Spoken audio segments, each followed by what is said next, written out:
It started as a whisper, a vague sense of something not quite right, a missing post here, an awkward silence there, then the sudden, unexplained disappearance of Jamie Foxx from the public eye. For months, the world speculated.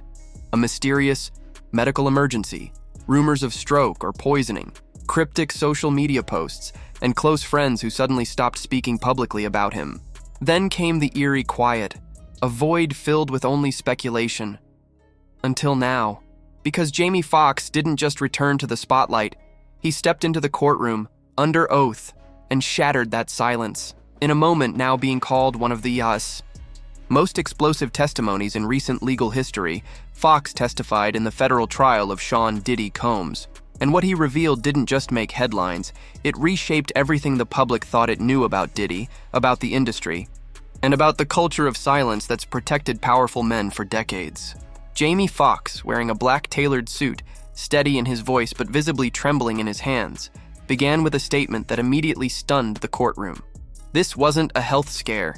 This was a warning, and I survived it.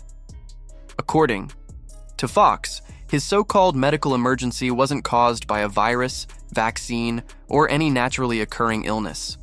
It was targeted, deliberate, a strike meant to disable him before he could speak out. What followed was a chilling account of surveillance, threats, extortion attempts, and the kind of high-level manipulation that sounded less like a movie and more like the very system that Foxx himself had warned against through roles like Ray and Collateral.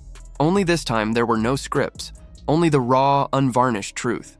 He recounted how, in the weeks leading up to his collapse, he'd begun noticing strange behavior around him.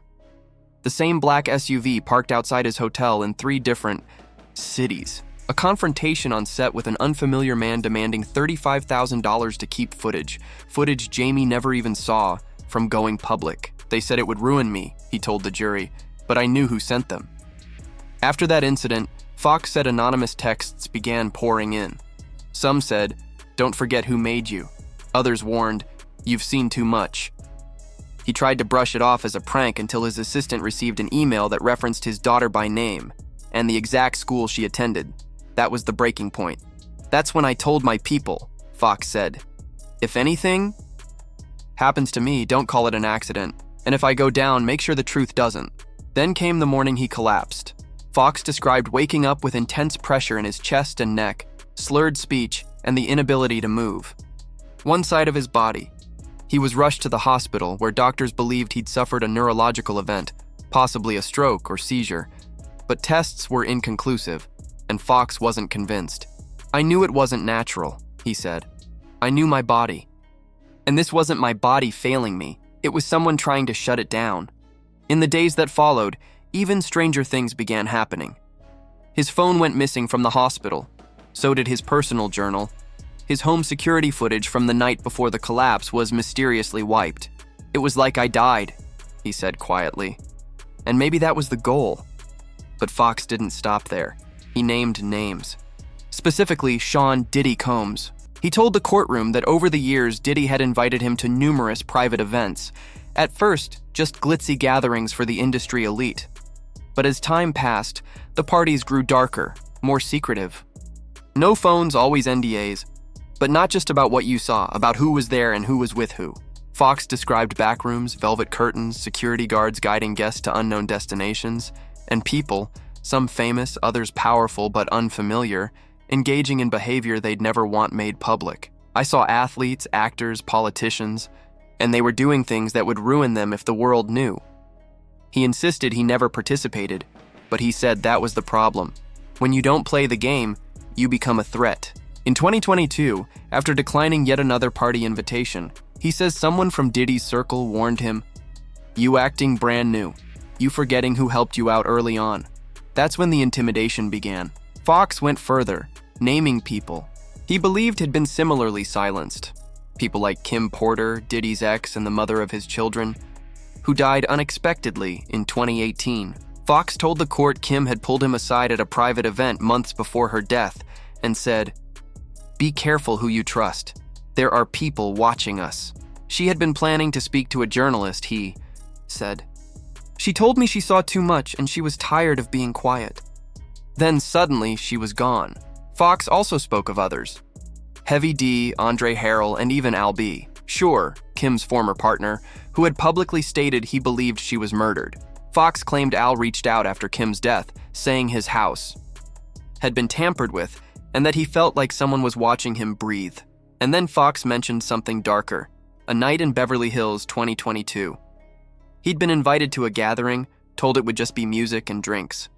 But when he arrived, he felt something was off. The music was too low, the mood too controlled. People whispered instead of laughed. The lights were dim, candles lined the walls, and curtains were drawn. It felt like a funeral wrapped in Versace, he said. He was told the real networking happened in a hallway known as the Gold Room. He didn't enter. But through a gap in the curtain, he saw a young boy, no older than 17, surrounded by suited men. He didn't look okay, Foxx testified. He looked scared. He turned to leave but was stopped. "Stay, Jamie. You're one of us now," a man said. "No, I'm not," he responded, and walked out. It was that night, Foxx said, that he realized the scope of what he'd stumbled into. This wasn't just Hollywood being weird, he said. This was something else, something evil. The weeks that followed brought increased surveillance. His home surveillance system was wiped. The hard drive, he said, was later found melted, intentionally destroyed, he believed. He even tripped over a loose wire on set days before his collapse. When he asked for security footage from the production, he was told the files had been corrupted. He presented an anonymous email from a crew member labeled Foxx Fire Protocol. It detailed measures to control the narrative and prevent on-set leaks. The message, Foxx said, confirmed what he already feared. They were preparing for me to disappear. He admitted he almost took hush money, millions offered, through a third party with an NDA that would have guaranteed him financial security in exchange for lifetime silence. But I couldn't, he said. Not after what happened. Not after what I saw. Foxx credited Cassie Ventura for inspiring him to speak up. I watched her shake but not break. And I thought, if she can do it, I have no excuse. In one of the most intense moments of the trial, Foxx addressed Diddy directly. I was your friend. I defended you. I laughed at the jokes. I came to the parties, but I saw too much and you knew it, and you tried to scare me silent. Then he turned to the jury. This man is not just a mogul. He is not just a celebrity. He is part of something darker. A system that preys on silence. A culture that trades souls for secrets. He called out the media, the award shows, and the industry executives who, he said, protected Diddy because they didn't want to lose the bag. Then he concluded, "You built an empire on NDAs, baby oil, fear, and manipulation.